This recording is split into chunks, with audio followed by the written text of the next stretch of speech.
This Perfect World by Freddie Johnson is probably one of my favorite albums that I've produced. It might seem like a bit of an anomaly if you compare it against a lot of the rock records that I've done, but if you know anything about me growing up in the Midwest, I love folk music and alt country music, and I love great songwriting, period. So that's the main reason that I wanted to work with Freddie. I was just starting out working at Water Music Recorders in Hoboken, New Jersey, and Freddie had been signed. He was out from Kansas. He came from Kansas, and he was signed to a local label called Bar None. And just when I started out, I played a really, really small role in working on his first record called The Trouble Tree. And then when he did his a follow-up to that, which was called Can You Fly, I engineered quite a bit of that record. John Siket, the engineer who I was working with on Sonic Youth, gave me a copy of Can You Fly, and I listened to it a couple times and I liked it a lot, but it didn't catch me immediately. I met Butch after working at Water Music in Hoboken for a couple of years. I decided it was time for me to go and work in the big city. So I became a staff engineer at Sound on Sound, staff assistant, and Sonic Youth booked some mixing time with Butch as the producer, and Andy Wallace was the mixer, and I was an assistant on those sessions. And one day, as the Butch was packing up to go back home to Madison, Wisconsin, I heard him listening to some singer-songwriter music. Let's just keep it anonymous. And I was like, wow, that's not very grungy. And because this was the same year basically as Nirvana and Smashing Pumpkins. And I was like, wow, if he likes this, he should really check out Freddie. So I gave him a copy of Can You Fly, and I said, I think you'll really be into this. And in his own words, he put it in his suitcase and kind of forgot about it. And then a couple months after he got home, his wife was going through his suitcase and said, oh, we should listen to this. And I think they both really But it liked didn't catch me immediately. And then a couple months after that, a friend of mine, Danny Kahn, who was working at Elektra's Nonesuch, gave me a copy and said, you got to listen to Freddie, he's amazing. I listened to it a couple more times, and it was probably listen number 5 that I had that eureka moment where I fell absolutely in love with the album, and I couldn't get enough of it. I listened to it nonstop, probably 500 times over the course of a couple months. And I just was completely smitten with him as a songwriter.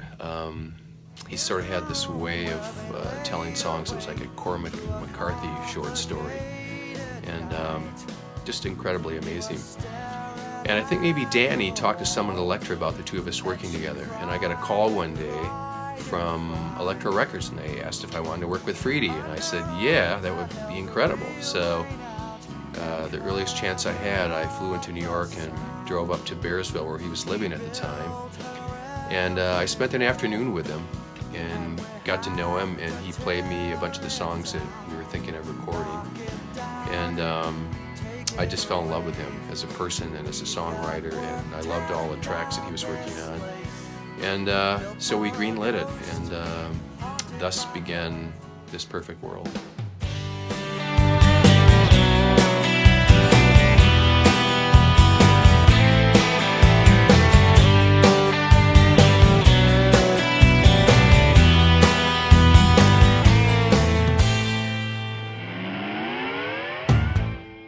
It was odd. I got a call in the summer from Butch asking me if I'd like to engineer a new Sonic Youth record, and I was like, oh yeah, of course. And he also said that he had spoken with Freddie Johnson. He was going to produce that as well, and that they had both come to the conclusion, I think, of using me as the engineer. So we did the basic tracks up at a studio called Dreamland, just outside of... We tracked This Perfect World at a studio up in New York near Bearsville called Dreamland. And it was a studio that had been built in an old church. And if I'm correct, it had a great old console that came from Air Studios. John Siket, the engineer, would have to back me up on that, but incredible board. And it was a beautiful, beautiful space. You know, we basically holed up there for about 5 or 6 weeks and cut all the basic tracks. Two of the things that stand out for me on tracking this perfect world were two of the main songs came in at the very end. Freedy walked in right before Christmas. We tracked up until Christmas, and we were all headed home for the holidays. And he said, I have this song I'm working on. I think I want to call it This Perfect World. And he sat at the kitchen table in the lounge off the main studio. And he played it for me in the morning. I said, we have to record this. It's incredible.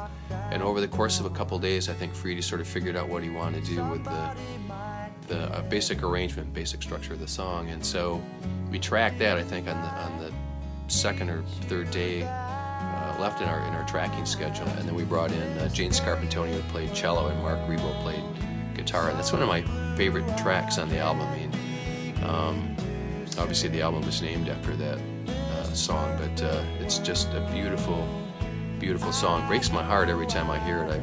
I'm a sucker, I think, for that track, because I always get a hair in the back of my neck, and yep, sometimes I shed a few tears. Freedy, God bless you, you played it at my wedding too, and there wasn't a dry eye in the house, including Freedy. These tears are never gonna dry. These secret tears. Toward the end of tracking, Freedy started playing me another song idea he had. And he didn't have the lyrics finished, but he had a lot of the lyrics in it. And it was ostensibly about someone who just got out of prison. And there were a couple lines in the song that struck me as being very brilliant. My telephone rings like a mockingbird, so I shut it off. And there's a line he had in the chorus, 7 years disappeared beneath my feet. I'm walking round on my first day out, on my first day out. Now, any of you who know Bad Reputation know that those lyrics are not in the song, and which is totally cool. I mean, obviously Freedy figured out what he wanted to say when he wrote it, but the song has a bit of an interesting story. Freedy was playing the chords and messing around with the melodies and the lyrics, and it was maybe the second or third day of tracking we had scheduled, and the band had gone on a dinner break, and I think I finished doing some editing, or I don't remember what I was doing, but John Siket and I were there along with Freedy, and Freedy said, I'd like to work on the song a little bit, and so he got in the ISO booth, started playing acoustic guitar, and I got on the drum kit, on Frank's drum kit, and I said, John Siket, do you play bass? He said, no, but Johnny Yates, the assistant engineer, said, well, I can play it a little bit, so he picked up Graham's bass, and we started jamming with Freedy just for him to figure out basically the arrangement of the song. And after running through the song once, John Siket, God bless him, said, this sounds so good, you have to record it right now. So we did. I came back in the studio, and John Siket and I started cutting the tape together on analog tape. By the time the band got back from dinner, we played them a new track that we'd cut, and it's funny because that ended up being the single on the album. But sometimes when things are spontaneous like that, you just got to go for the moment. Glad we did, because I love how the track turned out. Suddenly I'm on the street. 7 years disappeared below my feet. We assembled an incredible cast of players. We brought in Graham Mabey on bass, who is superb and one of the nicest guys in the world. Frank Velarde on drums, who was also incredible and had amazing taste. And a really cool and eclectic cast of rotating guitar players that all brought a very unique personality to the record. Mark Spencer came in and played guitar. Kevin Salem came back and played guitar. Mark Rebo, who many of you know plays with Tom Waits, or played with Tom Waits back then, came in. And Dave Schramm came in from the Shrams. He played guitar on several tracks. And Marshall Crenshaw came and played guitar on a couple songs. And all great, amazing players, and they all had a different sort of personality in terms of how they play guitar, and which is what each song needed, because every song on This Perfect World I kind of felt like was a little short story, and they all needed their unique sort of perspective. So, amazing cast of characters that we brought in. Anyway, and then we went to Madison to finish, and we had a couple other overdubs. Mary Gaines, a Madison musician, came in and sang on a track or two, and Duke played piano on a track, Duke from Garbage, and then John and I mixed it there. The songs on This Perfect World are absolutely brilliant. I think every song is like a little short story. They're unique children unto themselves, and they all paint a picture, at least in my head. I see a picture every time I hear one of Freedy's songs. But it's so great. I mean, Bad Reputation, Evie's Tears, Disappointed Man, Cold Again, Dolores, This Perfect World, Across the Avenue, Gone Like the Water. Every song is absolutely brilliant on the album. And not easy to make records like that where every song is really good, you know, especially in the world we live in now, which is very singles driven. So if you haven't heard This Perfect World, you should get it, because it's a lovely, brilliant album, and Freedy's an amazing singer-songwriter, an amazing artist, and I love you, Freedy.